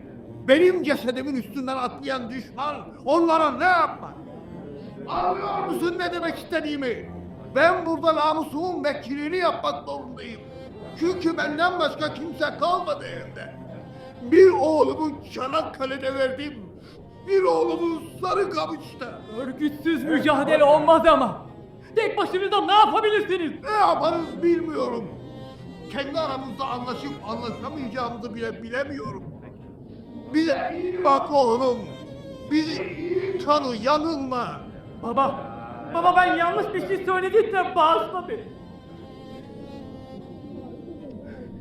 İşte elini öpüp başıma koyuyor. Bağışla beni baba. Ama herhalde sen deminki sözleri içten söylemedin. Söyledim oğlum, söyledim. Ne demek istedimse. Korkuyorum. Başımıza geleceklerden korkuyorum. Aman bu korkudur bizi hiçbir köyümüze bağlayan. Bu vahşide böyle bu Şimdi insanlarınızın derdine düşmüşsünüz. Oysa tehlikede olan bütün bir yurt. Ben önce tüten ocağımı düşünürüm delikanlı. Kendi evim ateş almışken komşunun yangınına gönül rahatlığıyla koşamam. Burada herkes kendi kapısını beklemek zorundadır evlat. Öyle günlerde yaşıyoruz. Vatan da sizin kapınızın önünden başlar babacığım. Karılarımızı, kızlarımızı canlarıyla, namuslarıyla gelecek olanların önüne mi atalım yani? Sonra nasıl olsa dönüp kurtaracağız diye. Hayır, kimse isteyemez bizden bunu. Bunu kimseden istemeye hakkı yok. Diyorsun örgüt. Hani nerede örgüt? Ha? Ne zaman kurulacak? Ne zaman imdada koşacak? Önce hangimizin imdadına? Bunun için bile hır çıkabilir aramızda. Kısaca delikanlı şu soruma cevap ver. Biz mi devleti kurtaracağız yoksa devlet mi bizi? Ver bunun cevabını. Sonunu tüketiyorsun arkadaş. Boşuna, boşuna. Şunlara bak. Bize bak. Bana bak. Bizimle mi kazanacaksınız bu savaşı? Birkaç önceye kadar senin gibi düşünüyordum ben. Sonra ne oldu? Orlandık. Meğer 600 yıllık imparatorluğu batıranlar bizlermişiz. Kafkaslar'da, Çanakkale'de birçok cephede can vermeyen, kan vermeyen bizlermişiz. 2 milyon insan öldü. 2 milyon seçme insan. İzmir'e düşman yaklaşmasın diye. Şimdi onda biri kalsaydı elimizde bu insanların, Kırık dökük onda biri. Düşman giremezdi İzmir'e. Bu kadar basit. Bu kadar basit bir hesap bu arkadaş. Ege'nin küçük bir kasabasında yaşayan zengin toprak ağası Ali Rıza Bey, tek oğlu Kenan'ı soyunu sürdürmek, kendinden sonra toprağının efendisi yapmak için 1. Dünya Savaşı'nın ateşinden korumaya çalışır. Babasıyla tam zıt karakterde olan Kenan, kendini aramak ve bulmak için gidip orduya gönüllü yazılır. 2 yıl cephelerde hem kendini kanıtlar hem de aşkı bulur. Yaralandığı için geri gönderilir ama aklı fikri cephede, onu ölü sanan sevdiği kızdadır. Tekrar cepheye dönmek, eski benliğine kavuşmak, bir korunaktan öbürüne atlarken vurulup düşmek, böylece sevdiği ama evlenmesi olanaksız kıza vermiş olduğu sözü tutmak hayalindedir. Bu yüzden ailesinin evlendirme önerisini kayıtsızca kabul eder. Onlara bir torun erkek çıkarsa bahtlarına vermek, sonra da özgürlüğüne kavuşmak düşüncesindedir. Bu arada savaş biter. Böylece genç adam, yıkık bir devletin utançlı ferdi, yenik bir ordunun utançlı subayı ve isteksizce kabul ettiği bir evliliğin sorumlu erkeği olarak yaşamaya, içkiyle avunmaya çalışır. Bu arada İzmir işgal edilir. Düşman Anadolu içlerine doğru ilerlemektedir. Kasabaya Reddi İlhat Cemiyeti adına gelen ve ayaklanmayı öneren üniversiteli gençle Kenan arasında bir tartışma çıkar.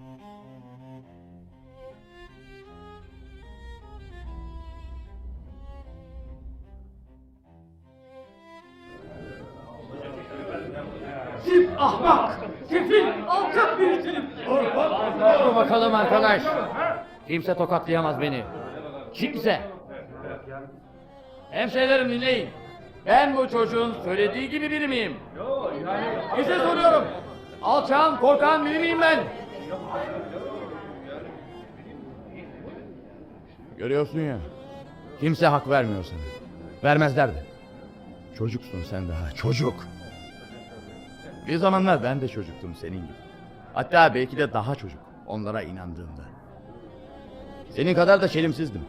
Giysilerim üstümden dökülüyordu. Sonra ateş altında piştim, geliştim, erkek oldum. Şarapnellerin, kurşunların, bombaların altında. Ölümle senli benli olduk. Hedef gösterdiler, atıldık. Vur dediler, vurduk. Öl dediler, öldük. Herkesin ilendiği, ah ettiği birileri var arkadaş. Biz de ancak kendimize ilenebiliyoruz. Ölmeyip de sağ kaldığımız için. Kenan, otur artık ha. Ben yine Kantar'ın topunu iyice kaçırdım ha. Ne dersin dayı bey? Bir dakika. Affedersiniz. Bilemedim. Sizin şerefli bir asker olduğunuzu, bir gazi, bir kahraman olduğunuzu şimdi öğrendim. Kahraman mı? Şerefli ha? Bu yenilgide mi? Hepimiz bu ruh hali içindeyiz genç arkadaşım. Bak işte, teker teker dağılıyorlar bak. Çünkü hepsi umutsuz. Durun gitmeyin. Sözümü bitirmedim henüz. Daha söyleyeceklerim var, durun. Giderim ya. Bu memleket, bu vatan bu kadar sahipsiz kalmamalı. Hayır. Baba. Sen de mi gidiyorsun baba? Çoban dediğin sürüsünü beklemekle yükümlüdür evlat. Hele kurt sesleri bu kadar yakından gelirken. Hoşça kal.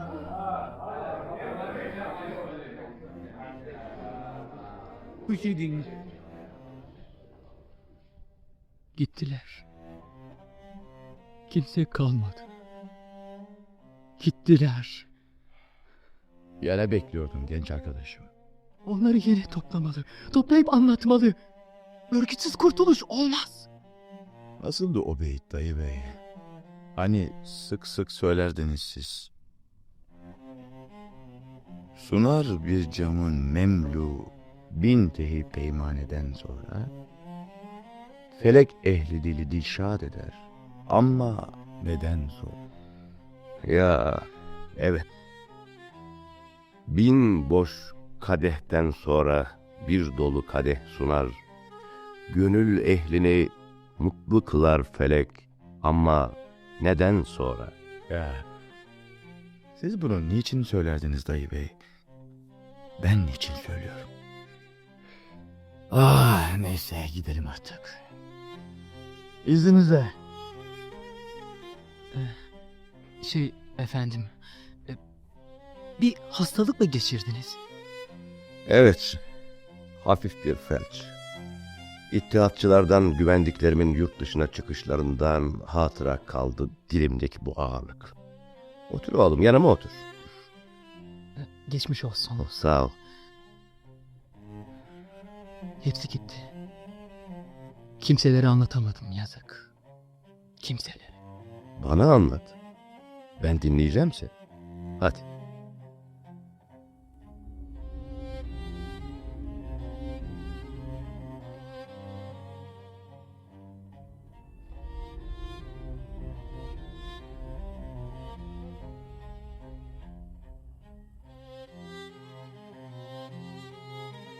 Geldin mi oğlum?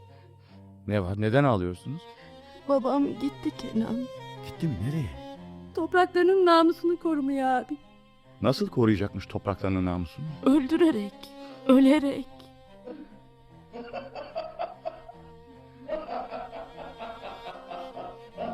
İşte bu kadar. Babama da bu yakışır elbet. Sen babamı hiçbir zaman anlamadın Kenan. Anlamaya da çalışmadın. Senin vatan dediğini, onun toprak dediğini anlayamadım. Vatan senin için ne kadar kutsalsa, toprak da onun için o kadar kutsal. Bunu anlayamadın işte. Zaten çocukları içinde onu en iyi anlayan sendin Dilruba. Onun için iyi anlaşırsınız siz. Evet, belki. Tam bir ortaçağ anlayışı. Toprağıyla özdeşleşmek, oğlunu kızını ailesini özdeşleştirmek. 1000 yıl önce geçerliydi belki bu değerler. Ama biz bu değerleri aştık. Onun toprak dediğine vatan dedik. Madem ki öyle istiyor, gidiyorum ben de. Dur, nereye? Onu döndürmeye. Babanı gerçekten hiç tanımıyorsun. O dönmez. Babamı sizin sandığınızdan daha iyi tanıyorum. Onu ancak kendimi de yanında kurban sunarsam döner. Ya yanılıyorsan? Ya dönmezse abi? Vatan için ölemedik. Onun toprakları için ölürüz biz de Dilara. Ama kimse diyemez Kenan babasını ölüme yalnız gönderdi diye. Bu da Don Kişotça bir davranış değil mi peki? Don Kişot benim çok sevdiğim bir kahramandır abla. Oğlum, hayır. Gidemezsin sen, bırakmam. Benden başka kimse döndüremez onu. Yani hem senden hem ondan olacağız öyle mi? Yapma abi. Bizi. Bırakamam onu, anlayın. Sen kendin demiyor muydun bir ortaçağ anlayışı bu diye? Evet öyle. Peki seninki ne? Her çağda geçerli bir davranış benimki. Baba oğul ilişkisi. Kararım kesin. Onu döndürmeye gideceğim hemen. Ya da onunla ölmeye. O da olabilir. Vah. Yok bizi bu denli. Bak anne. Bir kez bile duygularımı anlatamadım babama. Bir kez bile onu ne kadar çok sevdiğimi söyleyemedim. Söylesem hiçbir zaman inanmayacakmış gibi gelirdi bana. Yo, bilirdi. Bilirdi o. Hem de çok iyi bilirdi. Söylemediğin hal. Ama şimdi söylemesem boğabilir bu duygu beni. Nimet! Ne yapıyorsun sen? Karını çağırıyorum. Gelsin de sana sahip çıksın. Yoksa sen de mi babam gibi karınla doğru dürüst vedalaşmadan gideceksin ha? Hayır vedalaşacaktım ben. Bir orta çağ adamı gibi davranmak babamda yadırganmayabilir. Çünkü bir ömür boyu böyle yaşadı o. Ama sen? Ben... Beni mi çağırdın abla? Evet. Gel ve kocana sahip çık. Babasının arkasından o da koşmadı. Kim olabilir bu saatte? Tam da zamanıydı. Bana çarpma anne. Gidecektiniz ha? Gitmem gerek. Misafirlerimiz var. Ah dayı bey. Hoş geldiniz. Kusura bakmayın. Biraz baskın gibi oldu gecenin bu saatinde. Ama çok önemliydi. Sen gittikten sonra bu delikanlıyla uzun uzun konuştuk Kenan. Meğer o seni görmeye gelmiş. Bir de mektup getirmiş. Çok sevdiğin bir arkadaşından. Buyurun. Arkadaşınız Nazmi Bey'den. Nasıl? O da bu işin içinde mi? Hem de başında. Demek hareket başladı. Yakında kan da yürüyecek. Beyin de çalışmaya başlayacak. O öldüyse Allah'ta. Ama ben o günleri göremeyeceğim. Çünkü babam... Ne olmuş babana? Döndüm ki babam yok, gitmiş. Köylülerle neler konuştuğu bilinmiyordu. Apansız. Kimseye bir şey söylemeden. Düşmanın Nazilli'den buraya gelirken köyünü alt üst edeceğini düşünerek gitmiş. Kendini onların önüne atabileceğinden korkuyoruz. Korkmayın. Hiçbir şey olmaz. Ah dayı bey. Siz onun deli tarafını bilmezsiniz. Toprağını ailesiyle bir tutar. Gözüne almışsa kavgayı. Gücü yeter mi yetmez mi düşünmez bile. Bilirim ben malımı. Bilirim. Evet delidir. Zaten onu bu deliliği için severim. Sayarım. Ama bu kez geç kaldı kavgaya. Nasıl? Aldığımız habere göre Nazilli'deki düşmanlar Aydın'a geri çağrılmış. Aydın'daki düşman komutanlığı tarafından. Bunu fırsat bilen Yörük Ali Efe de bir baskınla canını okumuş geri çekilenlerin. Şimdi asıl curcuna Aydın önlerinde kopacak. Aydın önlerinde mi? Onun için gelmiş dedim ya bu genç arkadaş. Seni Aydın önlerine davet için, Aydın'ı düşmandan geri almak için başta Miralay Mehmet Şefik Bey'in o çelimsiz tümeni, Yörük Ali Efe'nin baba yiğitleri, Komiser Hamdi çetesi, bütün milisler, hatta kazmasını küreğine alan köylüler, hepsi Aydın önlerinde toplanmış. Aydın'ı kurtarmak için ilk işareti bekliyorlar 54. Tümen Komutanı Miralay Şefik Bey'den. Askerin doğrudan doğruya savaşa katılması Mondros mütarekesine aykırı değil mi? O da doğrudan doğruya katılmıyor ki. Yalnız can havliyle bir araya gelen grupları silahlarıyla destekliyor. Aydın'daki düşman komutanı dört bir yana tel çekip imdat istiyor. Çok geçmeden bu yardım güçleri gelebilir. Bir an önce hareket edilmeli. Ya sonra? Amaç bir kez düşman ordusunun yenilmezliği mavalını yıkmak. Yüreklendirmek şurada burada baş kaldıran direnişçileri. Kenan, bu genç arkadaşı Nazmi sana göndermiş ki yardım edesin kendine. Ben de pek iyi yardım ettim kendine. Yok, kabahat benim. Gelir gelmez ilk işim sizi ziyaret etmek olmalıydı. Daha sonraya bırakmam yanlış oldu. Hadi gidelim artık delikanlı. Kenan nasıl olsa gelir bizi bulur. Bizim daha pek çok kapıyı çalmamız gerek bu gece. Peki. Hadi. Geçirmenize gerek yok. Yolu biliyorum. İyi geceler. Güle güle dayı. Güle güle. Hadi anne. Biz de gidip yol hazırlığına başlayalım. Olur kızım. Gelsene Dilara. Ben gel dedim. Bizi baş başa bırakmak istediler. Sanırım. İşte gidiyorsunuz. Muradınıza eriyorsunuz. Bak Nimet, açık konuşayım. Yalnızca yurdun değil, senin de benim de kurtuluşum bu umuda bağlı. Ama bir düş bu. Umut değil. Belki de düş. Ama bilsen kendimi nasıl güzel bir değişim içinde hissediyorum. Ben artık o eski Kenan değilim. Farkında değil misin? Değiştim. Görmüyor musun? Dikkat et. Dirildim. Sağlığıma kavuştum demiyorum. Çünkü dirilmede, sağalmada aynı öz kalıyor. Yenileştim diyorum. Ancak bir yeni Kenan'ın yaşamında yerin olabilir senin. Ben... Ancak bir yeni Kenan'la mutlu olabilirsin sen. Bu umut var mı peki? Umut şu içimdeki uyanışta. Eski yılların karından, kışından çıkıyorum yeni bir bahara. Bahar başlangıcıdır her şeyin. Sevginin, umudun, değişimin. Sevgi dediniz. Sevgi dediniz. İlk kez duyuyorum ağzınızdan bu sözcüğü. Çünkü yitirdiğim buydu benim. Hiçbir şeyi sevemiyordum. Başta kendimi. Şimdi... Yurdumun bana gereksinimi var. Buna inanıyorum artık. Bilemezsin bu düşünce nasıl kökten değiştiriyor duygularımı. Bana gereksinim duyduğu için daha çok seviyorum yurdumu. Yurdumla özdeşleşen her şey. Ailemi, kendimi, seni. Bir daha söyleyin ne olur. O kadar uzun süre sustunuz ki. Suskunun sesi çıkma. Suskunun arkasına gizlenmiştim ben. Çünkü yurdum acı içinde kıvranırken mutlu olmaktan utanıyordum. Yasak etmiştim kendime mutluluğu. Yula'nın anısı ve bütün o geçmişin özlemi. Şimdi anlıyorum ki eski Kenan'ın içinde kendini güvende duyduğu bir eski kaleymiş. Bugün o kaleden göç ediyorum. Fark etmiyor musun? Şimdi anlıyorsun değil mi? Neden senin de benim de kurtuluşumuz yurdun kurtuluşuna bağlı. Sevgilim. Evet. Sevgilim. Siz de sarılın bana ne olur. Döneceğim sana.